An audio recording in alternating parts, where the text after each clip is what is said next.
إن الحمد لله نستغفره ونؤمن به ونتوكل عليه ونعوذ بالله من شرور أنفسنا من سيئات أعمالنا من يهده الله فلا مضل له ومن يضلل فلا هادي له وأشهد أن لا إله إلا الله وأشهد أن محمدا عبده ورسوله أما بعد فإن خير الحديث كتاب الله وخير الهدي هدي محمد صلى الله عليه وسلم وشر الأمور محدثاتها وكل محدثة بدعة وكل بدعة ضلالة وكل ضلالة في النار أما بعد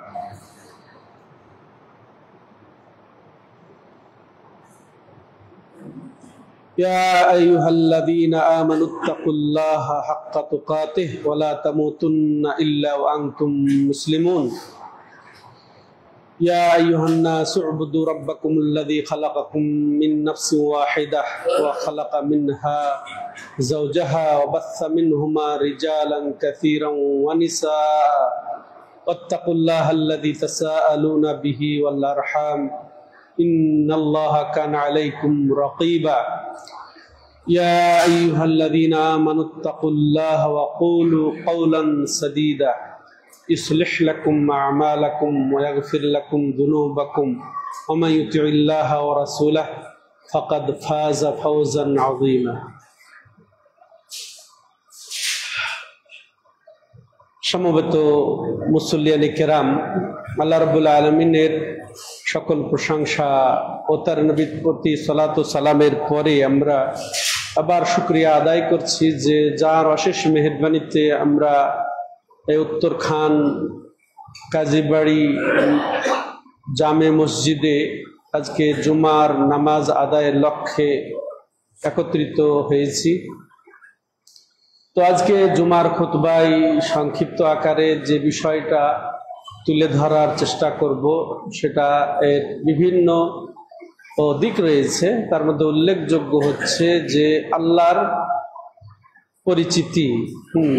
পরিচিতি অর্জন কিভাবে আমরা করতে পারবো, এর অপরিহার্যতা, আল্লাহর পরিচয় না জানলে আমরা কিভাবে কার ইবাদত করব। তো এই পরিচিতির লাভ কি, এর ফল কি, উপকারিতা কি, আর কি করলে আল্লাহ রাব্বুল আলামিনের সন্তুষ্টি অর্জন করা যাবে, জান্নাত যাওয়া যাবে, জান্নাতে তার সাথে দর্শন লাভ হবে বা সাক্ষাৎ হবে, এবং ইবাদত কবুলের শর্ত কি, ইবাদতের মূলনীতি কি। তো এগুলো মোটামুটি আলোচনা হবে ইনশাআল্লাহ বিইذنিল্লাহি তাআলা। তো আসেন, আল্লাহ রাব্বুল আলামিন বলেছেন তার প্রিয় খলিল মুহাম্মদ সাল্লাল্লাহু আলাইহি সাল্লামকে সম্বোধন করে ফা'লাম আন্নাহু লা ইলাহা ইল্লাল্লাহ। আরো আল্লাহ রাব্বুল আলামিন সূরা কাহফের শেষে বলছেন ফামান কানা ইয়ারজু লিকা রাব্বিহি ফালইআমাল আমালান সালিহা ওয়া লা ইউশরিক বিইবাদাতি রাব্বিহি আহাদা। এখানে লা ইলাহা ইল্লাল্লাহ সম্পর্কে জানুন। তো এখানে খুব গুরুত্বপূর্ণ বিষয় এখানে লক্ষণীয় যে এলেম অর্জন করুন। তাহলে এলেম অর্জন করা প্রথম আদেশ আল্লাহ রাব্বুল আলামিনের। আর কিসের ইলম তাও এখানে বুঝতে পারছি, লা ইলাহা ইল্লাল্লাহর ইলম। আর লা ইলাহা ইল্লাল্লাহ কি? তাওহীদের কালেমা। তো তাওহীদের ইলম, এক কথায় যদি আমরা চলে যেতে পারি যে তাওহীদের ইলম অর্জনেরই আল্লাহ রাব্বুল আলামিন তার নবীকে নির্দেশ দিলেন। আর লা ইলাহা ইল্লাল্লাহ উনি ছিলেন আরবি, আর লা ইলাহা ইল্লাল্লাহ কালেমা আরবি। তারপরেও তার ইলম অর্জনের নির্দেশ আল্লাহ রাব্বুল আলামিন দান করলেন কেন?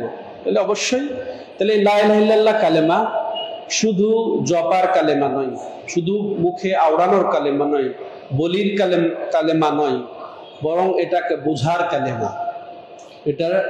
এটা বুঝে জীবনের মধ্যে বাস্তবায়নের কালেমা। এটার ওর গুরুত্ব অপরিসীম, অনেক ফজিলত। ওইদিকে গেলে সংক্ষিপ্ত খুতবায় আমরা সময় কভার করতে পারবো না যেহেতু। তো এর ফজিলতের উল্লেখযোগ্য যে মান মাতাহু ইয়ালামু আন্নাহু লা ইলাহা ইল্লাল্লাহ দাখালাল জান্নাহ, যে লা ইলাহা ইল্লাল্লাহ জেনে বুঝে সাব্যস্ত করে মারা গেল, জান্নাতে চলে যাবে। লা ইলাহা ইল্লাল্লাহ জান্নাতের চাবি, লা ইলাহা ইল্লাল্লাহ উত্তম জিকির, লা ইলাহা ইল্লাল্লাহ উত্তম দোয়া, লা ইলাহা ইল্লাল্লাহ সব কিছু থেকে ভারী। আকাশমণ্ডলী এবং জমিন এর মধ্যে যা কিছু আছে সবচেয়ে ভারী। যেমন হাদিসের দিকে ইঙ্গিত করে আমি অগ্রসর হতে চাই যে মুসা আলাইহিস সালাম একবার আল্লাহকে বললেন যে আমাকে এমন একটি কালেমা শিক্ষা দিন যে কালেমা দিয়ে আপনার জিকির করব, আপনার কাছে দোয়া করব। লা ইলাহা ইল্লাল্লাহ, লা ইলাহা ইল্লাল্লাহ বলো। তো মুসা আলাইহিস সালামের কথা যে এটা সবাই বলে, আমরাও জানি এটা লা ইলাহা ইল্লাল্লাহ মক্তবে শিখায়, মক্তবের কালেমা, হ্যাঁ সবাই জানে। আমাদের এলাকায় ফকির এসে ভিক্ষা চায় দরজায় দাঁড়িয়ে যে লা ইলাহা ইল্লাল্লাহ 4টা ভিক্ষা দেন, সাধারণ কালেমা না আমাদের কাছে। আর নবী উনি চেয়েছিলেন যে আমাকে আল্লাহ এমন এক স্পেশাল দোয়া, জিকির, কালেমা, মন্ত্র দেবেন যে আমি নবী হিসেবে সেটা পালন করব। তখন বলছে হে মুসা, দেখো যে দুনিয়ার মধ্যে যত কিছু আছে এবং আকাশমণ্ডলী ওয়ামের হুন্না গাইরি, যে আকাশমণ্ডলী যত বিচরণকারী আবাদকারী আছে আমি ছাড়া, এখান থেকে আল্লাহ বোঝা যায় উপরই আছেন। আকাশের বিচরণকারী আমি ছাড়া, আর তাহলে আকাশের উপরে তিনি। তাহলে যদি এক পাল্লাই আর লা ইলাহা ইল্লাল্লাহ যদি এক পাল্লাই, মালাত বিহিন্না লা ইলাহা ইল্লাল্লাহ, লা ইলাহা ইল্লাল্লাহ পাল্লা ঝুঁকে যাবে। কত এই এটা জান্নাতের চাবি। কাজী আয়াদ রাহিমাহুল্লাহ বলছেন যে মা মিন মিফতাহিন ইল্লা ওয়ালাহু আসনান, এমন কোন চাবি নেই যে যার আবার দাঁত থাকে না। চাবি, যে চাবি দিয়ে আমরা তালা খুলি, একটা লোহার একটা সাধারণ দণ্ডই হয় না চাবিটা, বরং কি হয় ওর অনেকগুলা দাঁত থাকে, তাই না? তো ওই দাঁত যদি ক্ষয় যায়, দাঁত যদি ভেঙে যায়, একটা দাঁত না থাকে, খুলবে। তো লা ইলাহা ইল্লাল্লাহ জান্নাতের চাবি। তাহলে উনি বুঝাতে চেয়েছেন যে চাবির যেমন দাঁত থাকে এরও অনেকগুলা দাঁত আছে, যেটা মাশাআল্লাহ উলামায়ে কেরাম কোরআন হাদিস গবেষণা করে 7টি 8টি শর্ত আরোপ করেছেন। লা ইলাহা ইল্লাল্লাহ দ্বারা উপকৃত হতে হলে 7-8টি শর্ত পূরণ করলে এটার দ্বারা আমরা উপকৃত হতে পারবো। তখন উত্তম জিকির হবে, উত্তম দোয়া হবে, এটা জান্নাতের চাবি হবে, সবকিছু অপেক্ষা ভারী হবে। হ্যাঁ, তো সেই শর্তের দিকে ইঙ্গিত করে কি যে যেমন মনে করেন এটার ইলম, আলামান্নাহু লা ইলাহা ইল্লাল্লাহ, আল্লাহ যে তার হাবিবকে বললেন যে লা ইলাহা ইল্লাল্লাহর ইলম অর্জন করেন, তাহলে এর ইলম থাকতে হবে, লা ইলাহা ইল্লাল্লাহ সম্পর্কে জানতে হবে, এর সঠিক অর্থ বুঝতে। লা ইলাহা ইল্লাল্লাহ অর্থ আর কি জানার আছে? আমরা তো হুট করে বলে দেই, যদি বলি কাউকে যার লা ইলাহা ইল্লাল্লাহ অর্থ কি, আল্লাহ ছাড়া কোনো মাবুদ নেই, এটাও তো ওইভাবে মুখস্থ আছে, ছোট থেকেই মুখস্থ আছে। দেখি যথেষ্ট না। লা ইলাহা ইল্লাল্লাহ আল্লাহ ছাড়া কোনো মাবুদ নাই, এটা বাস্তবসম্মত নয়। বাস্তবসম্মত অর্থ আমাকে জানতে হবে। লা ইলাহা ইল্লাল্লাহ অর্থ আল্লাহ ছাড়া সত্য মাবুদ নেই, আল্লাহ ছাড়া প্রকৃত মাবুদ নেই। আর এটা ওখানে দাবি, ওখানে গ্রামারেরও দাবি যে যালিকা বিআন্নাল্লাহ হুয়াল হক ওয়া আন্নাহু মা ইয়াদউনা মিন দুনিহি ওয়াল বাতিল, আল্লাহ হচ্ছেন মাবুদের হক, হক মাবুদ। আর ওই কাফের মুশরিক অন্যরা যারা আল্লাহকে ছাড়া যত কিছুর উপাসনা করে বাতিল মাবুদ। তাহলে আল্লাহ এই আয়াতেরই যেন ওখানে স্পষ্ট করে দিয়েছেন হক মাবুদ একমাত্র আল্লাহ। এটা আপনাকে, আর এটার আবার এই দুটা পার্ট এটা বুঝতে হবে, এটার অস্বীকার এবং স্বীকার দুটা অংশ। তো আগে অস্বীকার, তারপরে স্বীকার। অস্বীকার কি এটা বুঝতে হবে, লা ইলাহা দিয়ে আমি কি অস্বীকার করলাম? আকাশের নিচে জমিনের উপরে যত বাতিল ইলাহ মাবুদ আছে সবকে অস্বীকারের ঘোষণা হয় লা ইলাহা দিয়ে। হ্যাঁ, তো এটা আগে অস্বীকার করতে হবে। অমুসলিমদের এলাহ আমরা বুঝতেই পারি, তাই না? ইহুদি খ্রিস্টানদের এলাহ, হিন্দুদের এলাহ মাবুদ, এমনকি মুসলিমদেরও এলাহ মাবুদের শেষ নেই। বহু বাতিল মাবুদের মুসলিম নামধারীরাই ইবাদত করে থাকে, নাউযুবিল্লাহ। এটাও কিন্তু এখানে অস্বীকারের ঘোষণা হচ্ছে লা ইলাহা দিয়ে। হ্যাঁ, যে এলাহ মাবুদ ইবাদত যার হয় তিনি হচ্ছেন মাবুদ। আমরা সালাত আদায় করতে এসেছি, আল্লাহ মাবুদ। হ্যাঁ, তো এরকম ভাবে আমরা যাকাত দেই, সিয়াম হজ পালন করি, এগুলা কার জন্য? আল্লাহর জন্য। অতএব আল্লাহ মাবুদ। তো এই কয়টা বিষয়ের সাথে কি ইবাদত সীমাবদ্ধ? শুধু সালাত, যাকাত, সিয়াম, হজ না, দোয়া ইবাদত। আর দোয়া হল ইবাদত, দোয়াটাই ইবাদত, দোয়াটাই ইবাদত। এটার মর্ম কি?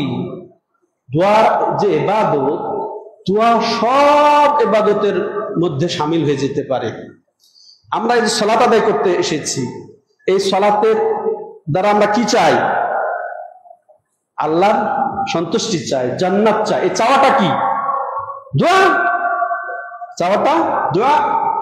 অতএব এই জন্য দোয়া, আর দোয়া হুয়াল ইবাদত, দোয়াটাই ইবাদত। তাহলে সালাত আদায় করলেও আপনার দোয়া হচ্ছে, যাকাত দিলেও দোয়া হচ্ছে, সিয়াম পালন করলে দোয়া হচ্ছে, হজ করলে দোয়া হচ্ছে। তাহলে এই দোয়াটা একমাত্র আল্লাহর জন্যই, হ্যাঁ, একেবারে নিবেদন করতে হবে। হ্যাঁ, আমরা তাহলে আল্লাহর কাছে চাই, কিন্তু মুসলমানরাই তো আবার মাজারে, দরগায়, আস্তানায়, উপাসনায়, পীরের কাছে, ওয়ালির কাছে চায়। নবীর কাছে চাওয়া যাবে নাকি? যেখানে নবীর কাছে চাওয়া যাবে না, মদিনায় যারা জিয়ারতে যায়, তারা কি রাসূলুল্লাহ সাল্লামকে সম্বোধন করে কিছু চাইতে পারবে? বলতে পারবে? সুপারিশ চাইতে পারবে? যে হে নবী, আপনি আমার জন্য সুপারিশ করবেন? হবে না। এই চাওয়াটা ইবাদত। যে একটু আগে যেটা বললাম, চাওয়াটা যে ইবাদত, নবীকেও বলা যাবে না, নবী সাল্লাল্লাহু আলাইহি সাল্লামকেও বলা যাবে না আপনি আমার জন্য সুপারিশ করবেন। আল্লাহর কাছে সুপারিশ চাইতে হবে, হে আল্লাহ, তুমি তোমার নবীর সুপারিশ আমার নসিবে দেখো। এটা আল্লাহর কাছে চাইতে, তার সুপারিশ চাই। তাহলে আর অন্য কিছু তো দূরের কথা, তাই না? তাহলে দুআ ইবাদত, জবাই ইবাদত, আশা ইবাদত, ভরসা ইবাদত, মুহাব্বত ইবাদত, তারপরে এই সম্মানবোধ ইবাদত, আশ্রয় চাওয়া ইবাদত। কারণ ইবাদত কি? ইবাদত হচ্ছে আল্লাহ যা পছন্দ করেন, আল্লাহ যা ভালোবাসেন, আল্লাহ যা নির্দেশ করেন, তাই মুখের দ্বারা, অঙ্গ প্রত্যঙ্গের দ্বারা, প্রকাশ্যে অপ্রকাশ্যে পালন করার নাম হচ্ছে ইবাদত। তাহলে সালাত, যাকাত, সিয়ামের মধ্যে ইবাদত সীমাবদ্ধ থাকলো না। তাই আল্লাহ কি চান না যে আমরা তারই উপরে ভরসা করি? আল্লাহ কি চান না তার কাছেই আশা করি? আল্লাহ কি চান না তার জন্যই আমরা জবাই করি? আল্লাহ কি চান না তার কাছেই আমরা আশ্রয় চাই? আল্লাহ কি চান না তাকেই আমরা ডাকি, তাকেই মহব্বত করি, তাকেই সম্মান করি? এগুলো কি চান না আল্লাহ? তো ইল্লাহ সম্পূর্ণ, কুল ইন্না সালাতি ওয়া নুসুকি ওয়া মাহইয়ায়া ওয়া মামাতি লিল্লাহি রাব্বিল আলামিন। হে নবী, আপনি বলে দিন যে আমার সালাত, আমার জবাই, আমার হজ, আমার উমরা, আমার যাবতীয় ইবাদত নুসুকের ব্যাপক অর্থ, খাস অর্থ আছে। তো আমার জীবন মরণের যত কিছু, সব কিছু, সমস্ত জগতের যিনি প্রতিপালক, আল্লাহর জন্যই, হ্যাঁ, আল্লাহর জন্যই নিবেদিত। লা শারীকা লাহ, তার কোনোই শরীক নেই, অংশীদার, তো ইবাদত। তো তাইলে লা ইলাহা মানে যত বাতিল মাবুদ সবকে অস্বীকার করা, অস্বীকারের দিক। আর স্বীকার ইল্লাল্লাহ, ততক্ষণ ইল্লাল্লাহ, একমাত্র আল্লাহর উবুদিয়ত সাব্যস্ত হবে না যতক্ষণ পর্যন্ত বাতিলকে আমি অস্বীকার না করব। এটা বুঝতে হবে। বলছিলাম যে ফা'লাম আন্নাহু লা ইলাহা ইল্লাল্লাহ, তার হাবিব বলছেন আল্লাহ লা ইলাহা ইল্লাল্লাহ জানো। লা ইলাহা জানবো কি? দুইটা, লা ইলাহা অস্বীকার, ইল্লাল্লাহ স্বীকার। লা ইলাহা দেওয়া অস্বীকার, আল্লাহ ছাড়া যত কিছুর উপাসনা হয় সবকে অস্বীকার করলে ইল্লাল্লাহ সাব্যস্ত হবে যে একমাত্র আল্লাহই আমার মাবুদ। বুঝতে, তাহলে এলেম থাকতে হবে লা ইলাহা ইল্লাল্লাহ, এর উপরে ইয়াকিন থাকতে হবে, কোন সন্দেহ থাকতে হবে না। তারপরে এটা কবুল করতে হবে, এটা বাস্তবে রূপ দিতে হবে, মুহাব্বতের সাথে এটা একটা শর্ত, ইখলাসের সাথে এটা একটা শর্ত। তারপরে কত বললাম, বাতিল মাবুদকে অস্বীকার করার মাধ্যমে, এগুলা শর্ত, এগুলা দাঁত, লা ইলাহা ইল্লাল্লাহ দাঁত। এইভাবে লা ইলাহা ইল্লাল্লাহ তো বলছেন শুধু মুখে জপলেই হবে না, ইল্লাল্লাহ ইল্লাল্লাহ বলে মাথা ফাটিয়ে দিলে কিছু হবে না। হ্যাঁ, ইল্লাল্লাহ হু হু, লা ইলাহা ইল্লাল্লাহ বুঝে আপনি হৃদয়ঙ্গম করবেন, তাই না? মুখ এবং অন্তর একত্রিত হবে। কি বলবো? লা ইলাহা কি আমি সাক্ষ্য দিলাম, ইল্লাল্লাহ কি আমি মানলাম, বুঝতে হবে। এই যে লা ইলাহা ইল্লাল্লাহ মর্ম বুঝে আমাদের কি করতে হবে। ফা'লাম আন্নাহু লা ইলাহা ইল্লাল্লাহ।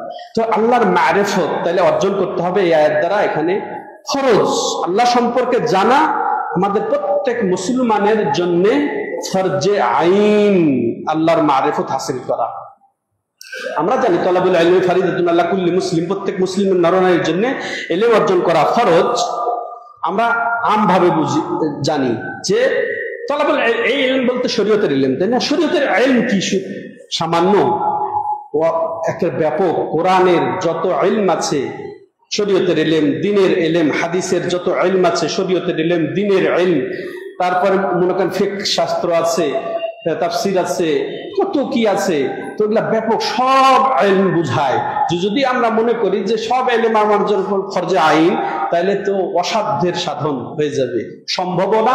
ফরজও করেন নাই আল্লাহ সব ধরনের ইলম একই ব্যক্তির উপরে, প্রত্যেক মুসলমানের উপরে, নারী হোক পুরুষ হোক, সবার জন্য ফরজ আল্লাহ করেন নাই এভাবে। বরং তবে অবশ্যই ইলম আছে ফরজ, যেটা আল্লাহ বলেছেন ফা'লাম আন্নাহু লা ইলাহা ইল্লাল্লাহ, লা ইলাহা ইল্লাল্লাহর ইলম ফরজ, তাওহীদের ইলম অর্জন করা ফরজ, আকীদার ইলম অর্জন করা ফরজ, তাওহীদের সমর্থক হচ্ছে ঈমান, ঈমানের ইলম অর্জন করা ফরজ।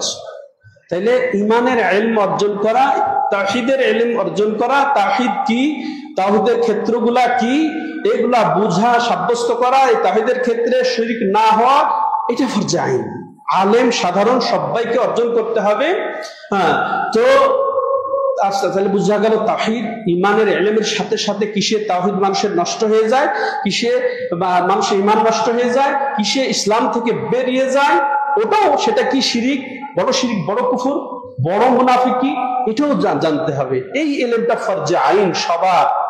ফরজে আইন আমরা জানি যে সালাত ফরজে আইন, তাই না? আর ফরজে কিফায়াও জানি, জানাজার সালাত ফরজে কিফায়া।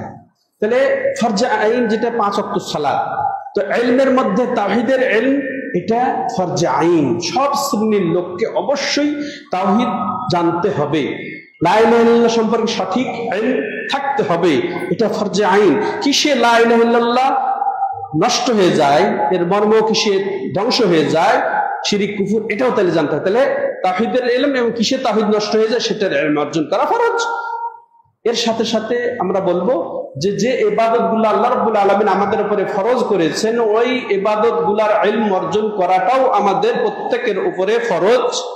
সালাতের ইলম অর্জন করা ফরজ, সালাতের পূর্বে ওযু করা ফরজ, নাপাক হয়ে গেলে গোসল করা ফরজ, ওযু গোসল তাহারাতের ইলম অর্জন করাও ফরজ। তাহলে এটা যাকাত ফরজ, সিয়াম ফরজ, হজ ফরজ, এগুলাও জানতে হবে। যার উপর হজ ফরজ হয়েছে, হজের ইলম অর্জন করেই সে হজ করবে। খালি মক্কা যাওয়ার সামর্থ্য আছে, গেলাম আর আসলাম, জানলাম না, কিছুই হবে না। তাহলে ওই ইবাদতের ইলম, তাহলে এটা ফরজে আইন। এই ফরজে আইনের ভিত্তিতে আমরা প্রত্যেকে নিজেরা যারা উপস্থিত আছি, যারা আড়ালে শুনছেন, তাদের প্রতি আমার উদাত্ত আহ্বান, ফরজে আইনের ইলম আমরা ফরজে আইনের ভিত্তিতে অর্জন করব। এরপরে আমাদের পরিবারকে ওইভাবে গড়ে তুলবো, তাদেরকে শিক্ষা দেওয়ার ব্যবস্থা করব, শিক্ষা দেব। এইভাবে সমাজে, জাতিতে এইভাবে প্রচার করব, দাওয়াত এবং তাবলীগ করব এই ফরজে আইনের ইলম। তারপরে ফরজে কিফায়া, বড় একজন হাফেজ হওয়া, একজন মুফাসসির হওয়া, একজন ফকিহ মুফতি হওয়া ফরজে কিফায়া। সাধারণ শিক্ষা পুরাটাই ফরজে কিফায়া। আপনি এই ফরজে আইন শিক্ষা অর্জন করে বড় ডাক্তার হন, বড় ইঞ্জিনিয়ার হন, শিক্ষক হন, ইউনিভার্সিটি শিক্ষক হন, হতে পারে, কিন্তু এই ফরজে আইন আপনি পুরাপুরি অর্জন করে ওদিকে অর্জন করেন, সমস্যা নেই। এরপরে আছে আপনি ইসলামের আদব, আখলাক, এই যে যত রকমের বিষয় রয়েছে, সৌন্দর্য, মাহাসিনুল ইসলাম, এগুলো আপনি যত বেশি অর্জন করবেন তত আপনার ফজিলত বাড়বে, তত উত্তম হবে। অর্জন করেন। কিছু আছে বৈধ, কিছু আবার ইলমের মধ্যে আছে হারাম, যেটা এই যে কুফরি ইলম, সেটা হচ্ছে জাদুবিদ্যা, যেমন ওগুলা হারাম, আর হারামের দিকে নিয়ে যাবে, ওই ইলম থেকে আমাদেরকে বাঁচতে হবে। যত সুন্নত ফজিলতের ওগুলা অর্জন করব। আল্লাহর মারিফত হাসিল করতে হলে 4টা বিষয় মধ্যে আবার আল্লাহর জাত সত্তা সম্পর্কে যে বিভ্রান্তি রয়েছে, ওই বিভ্রান্তি থেকে উত্তীর্ণ হয়ে আল্লাহর জাত সত্তা সম্পর্কে সঠিক আকীদা, বিশ্বাস পোষণ করাও আমাদের, যেমন জাতের উপরে ঈমান আনা, তেমনি জাত সত্তা সম্পর্কে সঠিক আকীদা, ঈমান পোষণ করাটাও আমাদের জন্য ফরজ। আর সেটা আমাদের সমাজেই প্রচলন রয়েছে যে আকীদা যে আল্লাহ সব জায়গায় বিরাজমান, এতে পূত পবিত্র। এটা হচ্ছে অসম্পূর্ণতা, এটা আল্লাহর অবমাননা, এটা আল্লাহ ওমা কাদারুল্লাহ হাক্কা কাদরে, আল্লাহ এটাই আক্ষেপ করে যেন বলছেন যে এরা আল্লাহর কদর করতে পারলো না যেভাবে কদর করা উচিত। যারা বলে যে আল্লাহ সব জায়গায় আছে, সব জায়গায় এক জায়গায় আপনার বাথরুম, সব জায়গায় এক জায়গায় আপনার পায়ের নিচ, আর সেখানে কিভাবে বলা হয় যে আল্লাহ সব জায়গায় আছে? নাউযুবিল্লাহ, এতে পূত পবিত্র। তো এই সঠিক বিশ্বাস যে আল্লাহ স্বীয় সত্তায় স্বয়ং কোথায় আছেন, সমস্ত সৃষ্টির উপরে আরশের উপরে তিনি আছেন বিরাজমান, তিনি উন্নীত, আরশের উপর যেভাবে থাকা উচিত সেভাবে, তার যেরকম শান সেই অনুযায়ী তিনি উপরে আছেন। সমস্ত সৃষ্টির কিছুই ছিল না, তিনি ছিলেন, সবকিছু সৃষ্টি করেছেন, তিনি আছেন, সবকিছু শেষ হয়ে যাবে, তিনি থাকবেন। তিনি কোন সৃষ্টির মুখাপেক্ষী নন, তিনি আরশেরও মুখাপেক্ষী নন। আরশে আছেন, আরশে উপবিষ্ট, আরশে সমাসীন, আরশে অবস্থিত, এগুলা কথাও আমরা বলবো না, জবানের হেফাজত করব। আল্লাহ উপরে আছেন, হ্যাঁ, সমস্ত সৃষ্টি করে উপরেও আছেন, এটাই বিশ্বাস করতে হবে। কিভাবে আছেন সেটা জানার বিষয় নেই আমাদের, এটা অজানা বিষয়, আল্লাহ রাব্বুল আলামিন জানান নেই, তার নবীও আমাদেরকে জানান নেই যে কেমনে আছেন, আরশে বসে না বসে, এগুলা না। সমাসীন কথাটা আল্লাহর শানে শোভনীয় নয়। অতএব বলবো আল্লাহ আরশের উপরে আছেন। জাত সত্তা সম্পর্কে এই সঠিক পূত পবিত্র ধারণা রাখবো। তবে আল্লাহর ইলম সব জায়গায় বিরাজমান, আল্লাহর কুদরত সব জায়গায় বিরাজমান। হ্যাঁ, লা তাসকুতু মিন ওয়ারাকা ইল্লা ইয়ালামুহা, গাছের একটা পাতাও পড়ে না যেটা তিনি জানেন না। হ্যাঁ, তো আল্লাহর ইলমটা সব জায়গায় বিরাজমান। আল্লাহ মুমিনদের সাথে, ধৈর্যশীলদের সাথে আছেন। তো ওটা যেমন শোভনীয় সে পর্যায়ে তিনি আছেন, তার সাহায্যের দিক দিয়ে তিনি আছেন, ইলমের দিক দিয়ে তিনি এই মুমিনের সাথে আছেন, এটা বিশ্বাস করতে হবে সংক্ষিপ্ত আকারে, এটাই বলবো।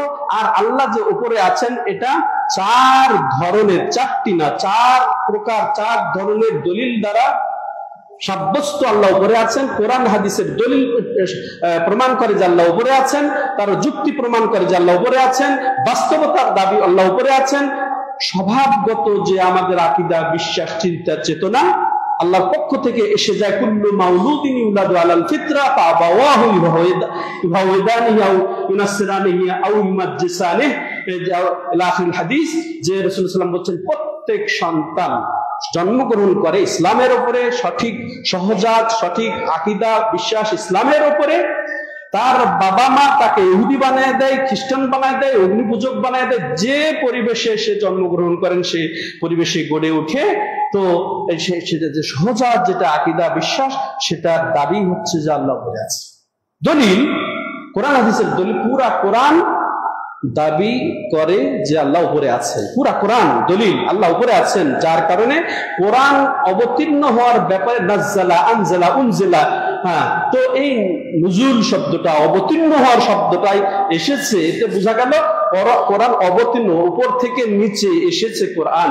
উপরে কে? আল্লাহ তাআলা সুবহানাহু ওয়া তাআলা, উপরে বিধায় আল্লাহ রাব্বুল আলামিনের পক্ষ থেকে, আল্লাহর কাছ থেকে জিবরিল মারফত এই কোরআন নাজেল হয়েছে। পুরা কোরআন মধ্যে আয়াত ভরা আছে যে আল্লাহ উপরে আছেন।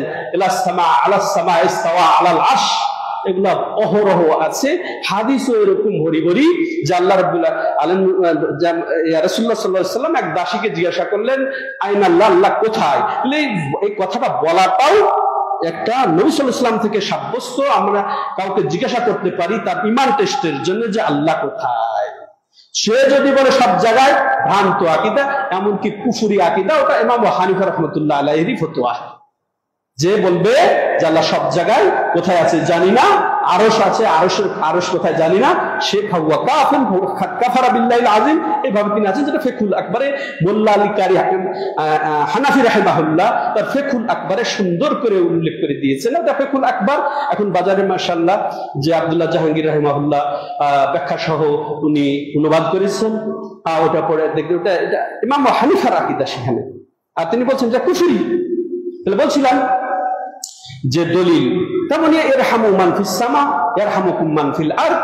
হ্যাঁ, তুমি তো আকাশে, পৃথিবীতে যা আছে তাদের প্রতি দয়া করো। তাহলে শুধু মানুষের প্রতি দয়া করাই যথেষ্ট না, জীব জানোয়ার সবকিছু, যত প্রাণীর উপরেও দয়া করলে যিনি আকাশের উপরে আছেন তিনি তোমাদের প্রতি দয়া করবেন।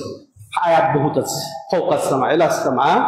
তো এটা শত শত দলিল দ্বারা, তেমনই ভাবে যুক্তি। আচ্ছা, যুক্তিতে কি বলে যে সব সময় একাকার হয়ে যাওয়াটা সম্মানজনক না ওপরটা সম্মানজনক? ওপর সম্মান, যুক্তির কথা। তারপরে বাস্তবে যে আল্লাহ আছেন, বাস্তব যে কোরআন অবতীর্ণ হয়েছে, বাস্তব মেরাজের ঘটনা ঘটেছে। তা আল্লাহ রাব্বুল আলামিন যদি সব জায়গায় থাকতেন, মেরাজের ঘটনা প্রয়োজন ছিল? মেরাজের ঘটনা কি সংঘটিত হয়েছে মক্কাতে, মদিনাতে? মেরাজের অর্থ হচ্ছে ঊর্ধ্বগমন, ইসরা হয়েছে স্থল যোগে, তাই না? মক্কা থেকে বাইতুল মুকাদ্দাস, এটা স্থল যোগে হয়েছে, দুনিয়াতে হয়েছে। কিন্তু মেরাজ যেটা, সবার তো একমত যে উপরে আল্লাহ রাব্বুল আলামিন তার হাবিবকে তার সান্নিধ্যে ডেকে নিয়েছেন, কিনা? এটা কেউ অস্বীকার করে? তাহলে কি কেমনে আমরা হাত তুলে দোয়া করি কেন উপরে? হ্যাঁ, এদিকে এদিকে যায় না কেন আমাদের হাতটা? এটা বাস্তবের দাবি, যুক্তির দাবি গেল, দলিলের দাবি। আর একটা বললাম যে ফিতরাত, যেটা সহজাত, আল্লাহ রাব্বুল আলামিন জন্মসূত্রে যে আমাদের চিন্তা চেতনা, যে চিন্তা চেতনাকে নষ্ট করে নাই এই পরিবেশে, শিক্ষা দীক্ষায়, এমন আমাদের ধর্ম শিক্ষা, যেটা আপনি হিন্দু ধর্মের যে আদর্শ, তারপরে ইসলাম ধর্ম শিক্ষায় যেটা আছে, বৌদ্ধ ধর্মে যেটা আছে, আল্লাহ সব জায়গায় বিরাজমান। এই শিক্ষা গ্রহণের আগে তাকে যদি জিজ্ঞাসা করেন আল্লাহ কোথায়, তখন সে আপনার শিখানো ছাড়াই উপরে নির্দেশ করবে। একটা শিশু 1 বছর, 1.5 বছর, 2-3 বছর, যারা এখন শিক্ষা গ্রহণের আসে নাই চিন্তা চেতনা, ওদেরকে জিজ্ঞাসা করলে উপরে দেবে। যখন দেখেন এই যে 1 সপ্তাহ আগের এক হিন্দু আমাদের পাশে গ্রামের, আমি একটা বিষয় তার সাথে আলাপ করছি, ওপর আলা যদি রাজি থাকে তাহলে হয়ে যাবে ওপর আলা। এর কিছুক্ষণ পরেই ওকে জিজ্ঞাসা করলাম যে আচ্ছা শোনো, তুমি যেটা বললে, আমি একটা তোমাকে প্রশ্ন করি। আমি আল্লাহ বললাম, যদিও হিন্দু। আচ্ছা বলো দেখি আল্লাহ কোথায়? আল্লাহ সব জায়গায়। ওই কিছুক্ষণ আগে বললো কি ওপর আলা। হ্যাঁ, বলছে তুমি যে একটু আগে বললে যে ওপর আলা যদি রাজি থাকে, এখন বলছো আল্লাহ সব জায়গায়, তোমার মুখে একই সময় 2টা কথা কেন হলো? তখনও ভেবেছে। তো দেখেন এই যে এটা কি ফিতরাত, আল্লাহ রাব্বুল আলামিন যেটা আমাদের সহজাত বিদ্যা বুদ্ধি দিয়েছেন, ওটার দাবি যে আল্লাহ উপরে আছেন, এটা তার প্রমাণ। শিশুকে জিজ্ঞেস করলে তার প্রমাণ। এই যে দেখেন যারা বলে আল্লাহ সব জায়গায় আছে, এরা যখন বিপদে পড়ে আল্লাহ, হ্যাঁ, কোন দিকে তার অনুপ্রেরণাটা, তার কোন দিকে ছুটে, গতিটা কোন দিকে যায়? এদিকে খুঁজে আল্লাহকে। হ্যাঁ, সব জায়গায় আছে, এদিকে খুঁজো, এদিকে খুঁজো, পায়ের নিচে খুঁজো। কিন্তু সে ওপর দিকে, জীব জানোয়ার পর্যন্ত জানে আল্লাহ উপরে আছে। যে জীব জানোয়ারকে যদি নির্যাতন করা হয়, দেখবেন মাথা উঠিয়ে যেন সে আল্লাহকে নালিশ করছে। চিন্তা করেছে আল্লাহ উপরে? এটা নবী রাসূলের আকীদা, এটা ফেরেশতাদের আকীদা, এটা হচ্ছে জিন ইনসানের আকীদা, এটাই সহজাত আকীদা, এটা আল্লাহ প্রদত্ত আকীদা। এর যদি ব্যতিক্রম যে মনে করবে আল্লাহ সব জায়গায় আছে, কুফরি আকীদা, এতে কোনো সন্দেহ নেই। তো এই আকীদা থেকে আল্লাহ রাব্বুল আলামিন পুত পবিত্র, যে বলা হয় যে আল্লাহ সব জায়গায় আছে। তো এরকম আল্লাহর জাত সত্তা সম্পর্কে ঈমান আনতে হলে এগুলাও, তার সাথে সাথে আমি একটা আয়াত পড়েছি আপনাদের সামনে, ফামান কানা ইয়ারজু লিকা রাব্বিহ ফালইআমাল আমালান সালিহা ওয়া লা ইউশরিক বিইবাদাতি রাব্বিহি আহাদা। যে তার রবের সাথে মুলাকাত করতে চায়, তাহলে মুলাকাত করা যাবে আল্লাহর সাথে। নিজস্ব সুরতে আল্লাহ মুলাকাত দেবেন, সাক্ষাৎ দেবেন, যেটা মুমিনদের জন্য সবচেয়ে বড় পুরস্কার। আল্লাহ যেন আমাদের সবাইকে এই পুরস্কার লাভে ধন্য করেন। আর সেটা হচ্ছে জান্নাতে, সেটা হচ্ছে উজুহু ইয়াউমাইযিন নাযিরা, হ্যাঁ, নাযিরা ইলা রাব্বিহা নাযিরা। হ্যাঁ, ওই দিন অনেক চেহারা উজ্জ্বল হয়ে যাবে। কি কারণে? তাদের রবকে দেখে। সব দিবেন আল্লাহ, সব দিবেন। সবকিছু পেয়ে গেছো? হ্যাঁ, সব পেয়ে গেছি। ওয়ালা দানা মাজিদ, আমার কাছে আরো আছে। মাজিদের ব্যাখ্যা নবী করেছেন কি, যে রুইয়াতুল আল্লাহর দিদার, সাক্ষাৎ। ঠিক আছে, লিল্লাযিনা আহসানুল হুসনা ওয়া জিয়াদা, তাদের জন্য জান্নাত এবং জিয়াদা, এবং জিয়াদা সেটা রাসূলের ব্যাখ্যা হচ্ছে, আবু বকর রাদিয়াল্লাহু আনহু সালাম সালের ব্যাখ্যা হচ্ছে জিয়াদা মানে হচ্ছে আল্লাহর সাক্ষাৎ। আর আপনি যদি বলেন যে আল্লাহ নিরাকার, তাহলে আপনার সাংঘর্ষিক, আপনার ইমানের আকীদা এখানে হুমকির সম্মুখীন, কোরআনের আকীদা বিরোধী, রাসূলের আকীদা বিরোধী। আল্লাহ রাব্বুল আলামিন সাক্ষাৎ দেবেন, তার সাক্ষাৎ লাভ করবে মুমিনরা তার জান্নাতে। তাহলে কিভাবে আমরা বলবো যে আল্লাহ নিরাকার? তাহলে আল্লাহর জাত সত্তার প্রতি ঈমানের আরেকটা অপরিহার্য দিক এসে যায় যে আল্লাহকে সবকিছুর উপরে বিশ্বাস করা, আর যে আল্লাহ তার নিজস্ব সুরতে দর্শন দিবেন, যেহেতু আল্লাহর নিজস্ব সুরত আছে, বলবো না নিরাকার, তাহলে নাস্তিকতার দিকে চলে যায়। এটা প্রথম দিক গেল।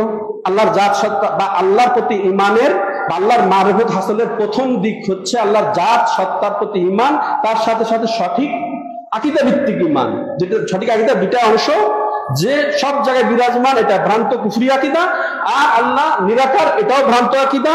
এগুলা মুক্ত হয়ে যেটা বলা হলো সেই আকীদা পোষণ করা।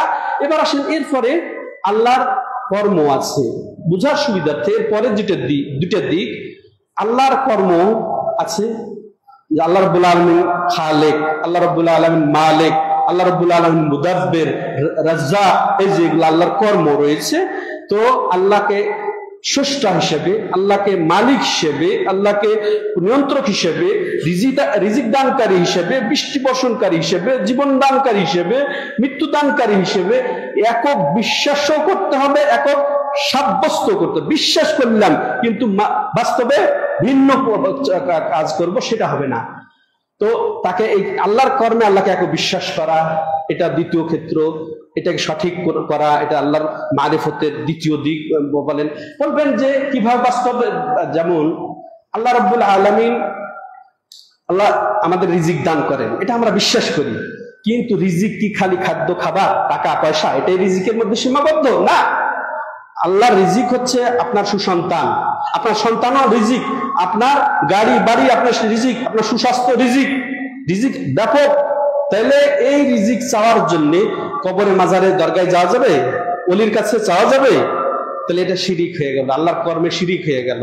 তো এই শিরক মুক্ত ভাবে আল্লাহকে আল্লাহর কর্মে বিশ্বাস এবং সাব্যস্তকরণ বুঝায় যেটা। এরপরে তৃতীয় বিষয়, যেহেতু আল্লাহ রাব্বুল আলামিন একমাত্র স্রষ্টা, অতএব ইবাদত হবে কার? একমাত্র তারই। ইবাদত বলতে যা বোঝায় তার সম্পূর্ণটাই নিখুঁত ভাবে, নিরঙ্কুশ ভাবে, ইখলাসের সাথে তার জন্য নিবেদন করার, এইটাই হচ্ছে মূল তাওহীদ।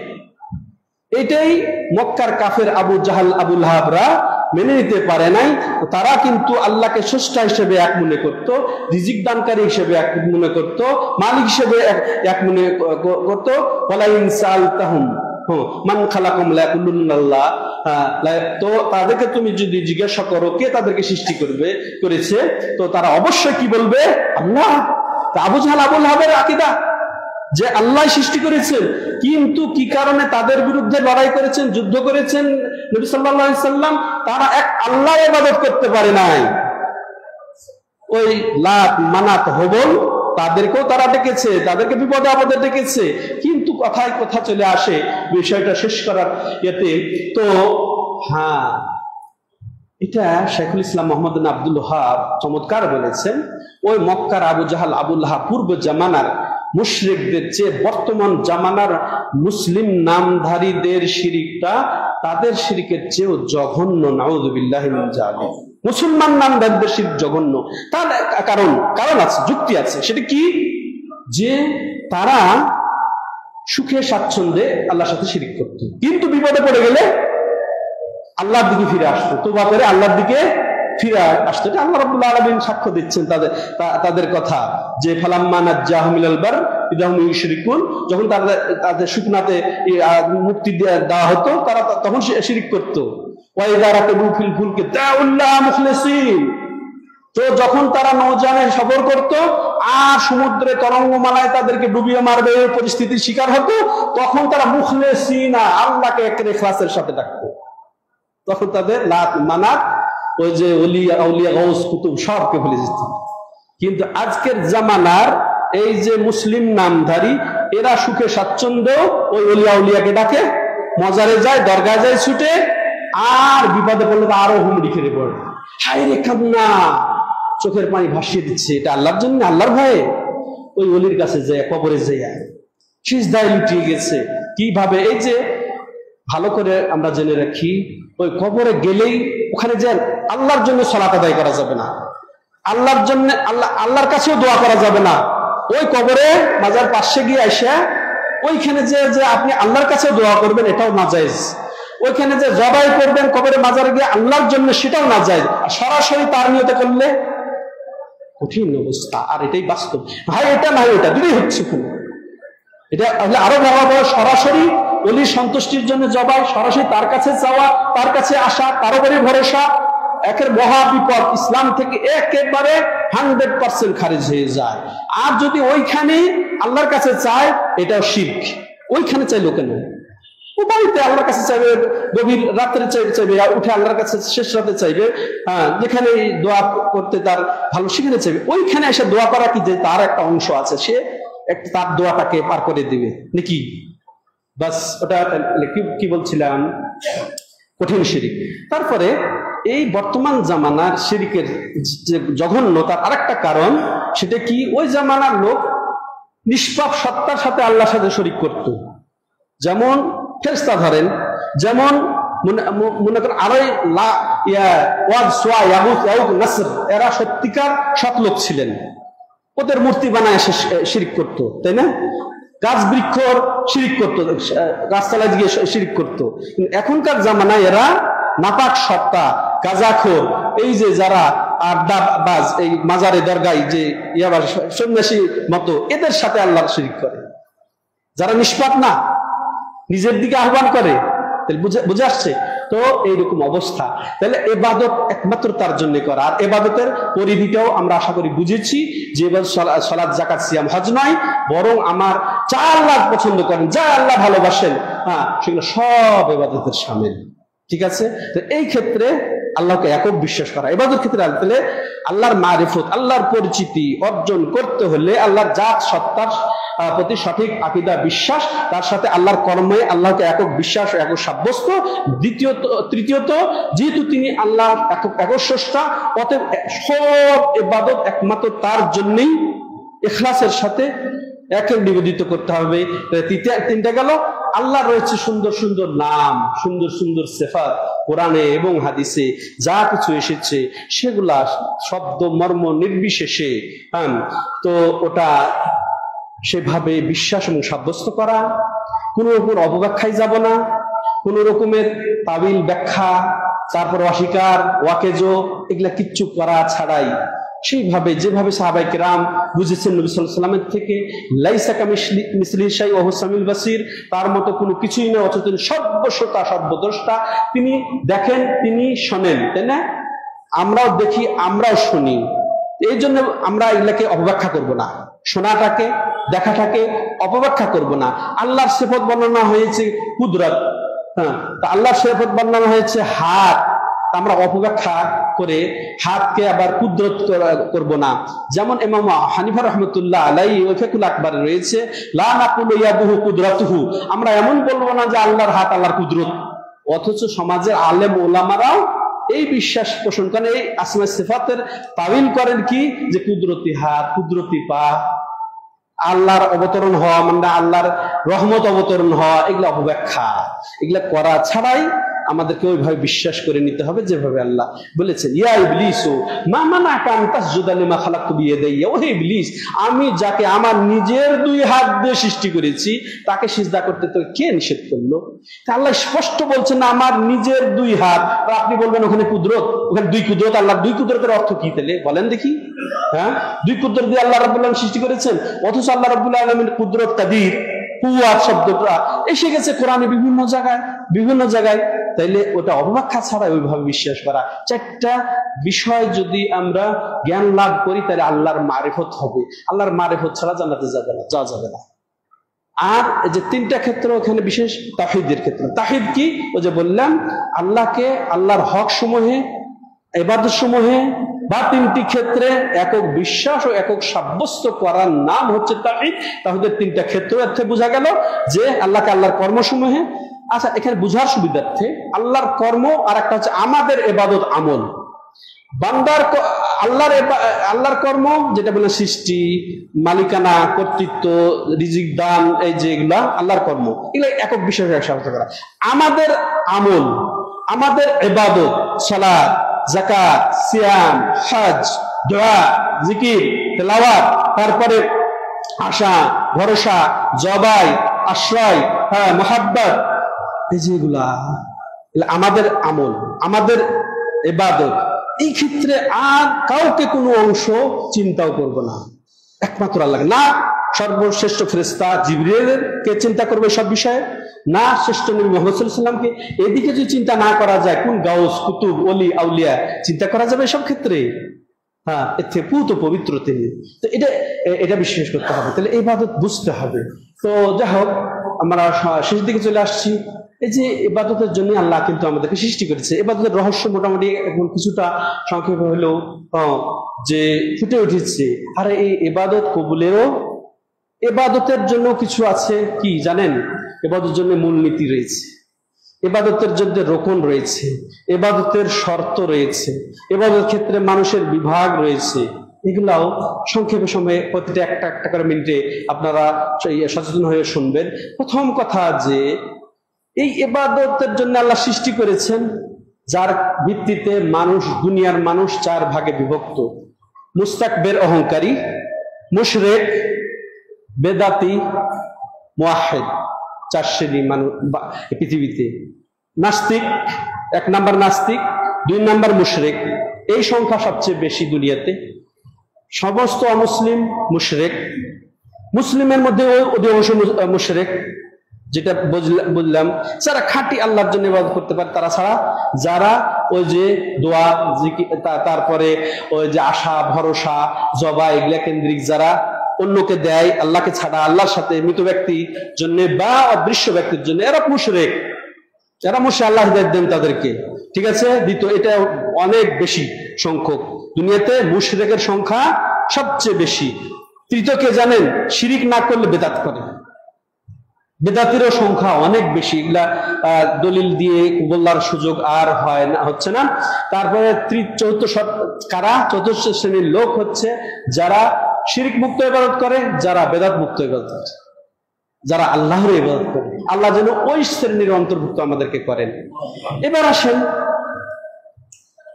হ্যাঁ, এটা গেল মানুষের বিভাগ। হ্যাঁ, এই চতুর্থ শ্রেণীর যারা, তাদের জন্য ইবাদতের কিছু আছে রোকন। এই যে পিলার, 3টা রোকন। ইবাদত কয়টা রোকন? 3টা। ইসলামের 5টি রোকন, তাই না? ইবাদতের কয়টি রোকন বললাম? 3টি। মুহাব্বত থাকতে হবে ইবাদতের মধ্যে, তারপরে আশা থাকতে হবে, তারপরে ভয় থাকতে হবে। আপনি সালাত আদায় করবেন মুহাব্বতের সাথে, অপছন্দ করে না। হ্যাঁ, বাধ্যর মনে করতে হয়, করছি, সবাই করছে, আমি করছি, মুহাব্বতের সাথে, আশা নিয়ে যে ইবাদত আল্লাহ কবুল করবেন, জান্নাত যাব, জাহান্নাম থেকে বাঁচবো, এই আশাও থাকবে। তারপরে তৃতীয় হচ্ছে কি, ভয়, আল্লাহর ভয়ে ইবাদত করতে হবে। শুধু ভয়ে ইবাদত করলে হবে না, তার সাথে আশাও থাকতে হবে, তার সাথে মুহাব্বতও থাকতে হবে, এই সমন্বয় করতে হবে। 3টা, এটাকে ওলামায়ে কেরাম বলছেন রোকন। প্রত্যেকটা দলিল আছে। এরপরে এবার আসেন, সঠিক ইবাদতের মূলনীতি কয়টি? 6টি। সঠিক ইবাদতের মূলনীতি কয়টি? 6টি। যে ইবাদতটা দলিলের বাইরে করা যাবে না, দলিলে যা আছে তাই হবে ইবাদত। শিরিক মুক্ত হবে, রাসূলকে একমাত্র অনুসরণীয় কদুয়া জ্ঞান করব। তারপরে ইবাদতটা হবে কি সময় সাপেক্ষ, যে সময়ের সাথে যে ইবাদতগুলো নির্ধারণ করছে ওই সময় আলাদা করতে হবে। তারপরে চতুর্থ হলো যে এই যে 3টি গুণ নিয়ে ইবাদত করা, মুহাব্বত, আশা এবং ভয়। আর ষষ্ঠ হচ্ছে ইবাদতের সঠিক হওয়ার মূলনীতির মধ্যে যে আজীবন ইবাদত করা, ওয়াবুদ রাব্বাকা হাত্তা ইয়াতিয়াকাল ইয়াকিন ওয়া লা তামুতুন্না ইল্লা ওয়া আনতুম মুসলিমুন, যে একেবারে মৃত্যু পর্যন্ত ইবাদত করে যাও। আর মূল মতো ইবাদত করা যাবে না, যেটা প্রথম, যে দলিলের বাইরে ইবাদত করা যাবে না। আল্লাহ তাআলা নবীকে বলছেন যে আল্লাহ রাব্বুল আলামিন কি বলছেন, যে তুমি সেভাবে ইবাদত করো, কামা উমিরত, তুমি সেভাবে ইবাদত করো যেভাবে তোমাকে হুকুম করা হয়েছে, এবং মান তাবা মাক ওয়ালা তাতগাউ, যেভাবে তোমাকে হুকুম করা হয়েছে, এবং তোমার সাহাবীরা যারা তওবা করেছে, ওয়ালা তাতগাউ, এই দলিল প্রমাণ যা তোমাকে হুকুম দেওয়া হয়েছে এর বাইরে যাবে না। হ্যাঁ, অতএব তার উপরেই থাকতে হবে। এই সঠিক ইবাদতের এটা গুণটি। ইবাদত কবুলের শর্ত এটা আপনারা জানেন। ইবাদত কবুলের শর্ত হচ্ছে মুমিনের জন্য দুটি, লা ইলাহা ইল্লাল্লাহ মুহাম্মাদুর রাসূলুল্লাহ। লা ইলাহা ইল্লাল্লাহর দাবি হচ্ছে কি, যে একমাত্র ইখলাসের সাথে আল্লাহর ইবাদত করা, মুহাম্মাদুর রাসূলুল্লাহ সাক্ষ্য দেবেন, আর আপনি নিজস্ব তরিকায় সালাত আদায় করবেন, বাপদাদার তরিকায় সালাত আদায় করবেন, আর দোয়া জিকির এগুলা করবেন, সেগুলা চলবে না। মুহাম্মাদুর রাসূলুল্লাহ সাক্ষ্য দিয়েছেন, মুহাম্মদ সাল্লাল্লাহু আলাইহি সাল্লামের তরিকায়, মুহাম্মদী তরিকাতেই আপনার যত ইবাদত পালন করতে হবে। লা ইলাহা ইল্লাল্লাহর দাবি একমাত্র আল্লাহর জন্য ইবাদত করতে হবে। আর যেটা সূরা কাহাফের শেষের আয়াতটা বলেছি অংশ, ফামান কানা ইয়ারজু লিকা ফালইয়ামাল আমালান সালিহা, সে যেন সৎ আমল করে, অর্থাৎ শরীয়তসম্মত আমল করে, অর্থাৎ দলিল ভিত্তিক আমল করে, সেটাই সৎ আমল, নবীর তরিকা হলো সৎ আমল। ওয়ালা ইউশরিকু বিইবাদাতি রাব্বিহি আহাদা, সে তার রবের ইবাদত কাউকে শরীক করবে না, শিরক মুক্ত ইবাদত করে। তাইলে আমল কবুলের শর্ত হচ্ছে দুইটি। তাহলে এই শর্তের ভিত্তিতে আমরা আছি কিনা সেটা পরীক্ষা করার জন্য আরেকটা টিপস, সেটা হচ্ছে কি, যে এই দুই শর্তের ভিত্তিতে মানুষ কত প্রকার, এই মুসলমানরা কত প্রকার, 4 প্রকার। ইখলাসের সাথে ইবাদত করে, রাসূলের তরিকা ধারে না। দ্বিতীয়ত এর বিপরীত, যে রাসূলের তরিকায় ইবাদত আমল করলেও তার মধ্যে ইখলাস নেই। তৃতীয়ত ইখলাসও নেই, রাসূলের তরিকাও নেই, গেছে তিনটাই গেছে, এদের আমল কবুল হবে না। চতুর্থ শ্রেণীর ইবাদত কবুল হবে তারা কারা, যারা শিরিক মুক্ত, যারা বেদাত মুক্ত ইবাদত করবে। হ্যাঁ, ঠিক আছে, এইটা আল্লাহ রাব্বুল আলামিন এদের অন্তর্ভুক্ত হওয়ার তৌফিক দান করেন। আল্লাহুম্মা আরিনাল হাক্কা হাক্কান ওয়ারযুকনা ইত্তিবা ওয়া আরিনাল বাতিলা বাতিলান ওয়ারযুকনা ইজতিনাবা। হাদা ওয়া সাল্লাল্লাহু আলা নবিয়িনা মুহাম্মদ ওয়া আলা আলিহি ওয়া সাহবিহি আজমাইন। সুবহানাকাল্লাহুম্মা বিহামদিকা আশহাদু আল্লা ইলাহা ইল্লা আনতা আস্তাগফিরুকা ওয়া আতুবু ইলাইক।